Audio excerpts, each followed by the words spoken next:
শোনো শোনো সবে শোনো দিয়া মন, আজ আমি বানিয়েছি লেমন গ্রাসের শরবত, করিয়া যতন।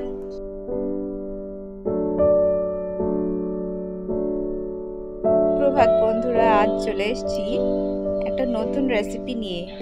সকালবেলায় চান টান সেরেই বাগানে চলে এসেছি। সামনে যে গাছটা দেখতে পাচ্ছেন, এটাকে লেমন গ্রাস বলে।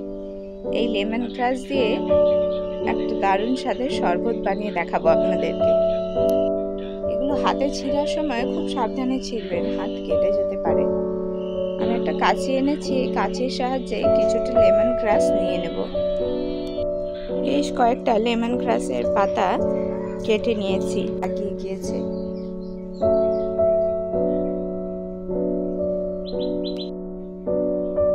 নববর্ষের সময় হাজবেন্ড এসেছিলেন, তারপর উনি আবার যখন মুর্শিদাবাদ চলে যান, তার আগেই গাছগুলো লাগিয়ে গিয়েছে, এত বড় হয়ে গিয়েছে। দেখুন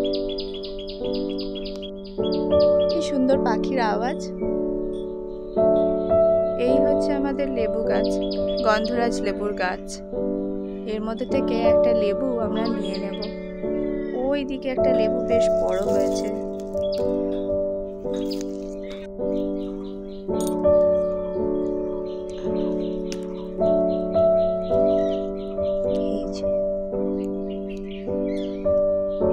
এই লেবুটা তুলে নিচ্ছে, বেশ ভালোভাবে পেকে গিয়েছে। এই যে দেখুন, বেশ বড় হয়েছে লেবুটা, এটাও তুলে নিচ্ছি। এবারে লেমন গ্রাসগুলোকে বেশ ভালোভাবে ধুয়ে নিয়েছি। এগুলোকে ছোট ছোট করে কেটে একটা মিক্সির বাটির মধ্যে নিয়ে নেব। সমস্ত লেমন গ্রাসটাকে ছোট ছোট করে কেটে নিয়েছি। অল্প একটু জল দিয়ে এটাকে মিক্সিতে ভালোভাবে পিষে নেব। এই যে ছেলে ঘুম থেকে উঠে কাঁদছে। এবারে মিক্সির বাটিতে ভালোভাবে লেমন গ্রাসটাকে পিষে নিয়েছি। এখন এইটার জলটাকে এক্সট্রাক্ট করে নিয়ে একটা ছাঁকনির সাহায্যে ছেঁকে নেব। আর একটা বাটির মধ্যে কিছু বরফ কুচি দিয়ে নিয়েছি, আর একদম ঠান্ডা জল দিয়ে নিয়েছি ফ্রিজে। বাটিটার ওপরে একটা ঝুড়ি বসিয়ে নিয়েছি, ঝুড়িটার ওপর থেকে এই মিশ্রণটা পুরোটা দিয়ে নিচ্ছি। লেমন গ্রাস যে বেটেছিলাম তার মিশ্রণটা পুরোটা দিয়ে নিচ্ছি। কি সুন্দর কালার হয়েছে দেখুন। এবার এর মধ্যে লেবুগুলো যে কেটে রেখেছি সেগুলো থেকে রসটা বেশ ভালোভাবে চিপে দিয়ে নেব। মিশ্রণটিতে আমি বিট নুন দিয়ে নিচ্ছি।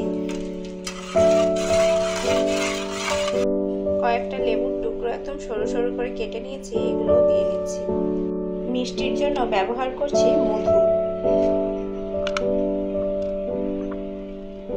দিয়ে নিলাম।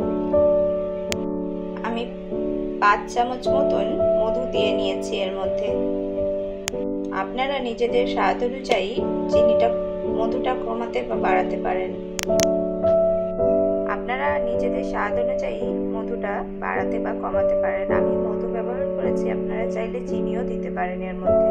সবকিছুকে খুব ভালোভাবে মিশিয়ে নিলেই রেডি হয়ে যাবে শরবতটা।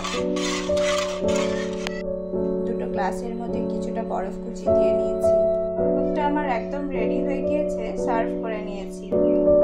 আপনারা ওই অতিরিক্ত গরমে এরকম শরবত বানিয়ে খাবেন, শরীর মন পেট তিনটেই ঠান্ডা হবে। রেসিপিটি ভালো লাগলে একটা লাইক দিয়ে পাশে থাকবেন। দেখবার জন্য অনেক ধন্যবাদ। এরকমই নতুন রেসিপি দেখবার জন্য আমাদের চ্যানেলটি অবশ্যই সাবস্ক্রাইব করে রাখবেন, পাশে থাকা বেল বাটনটিতে প্রেস করে।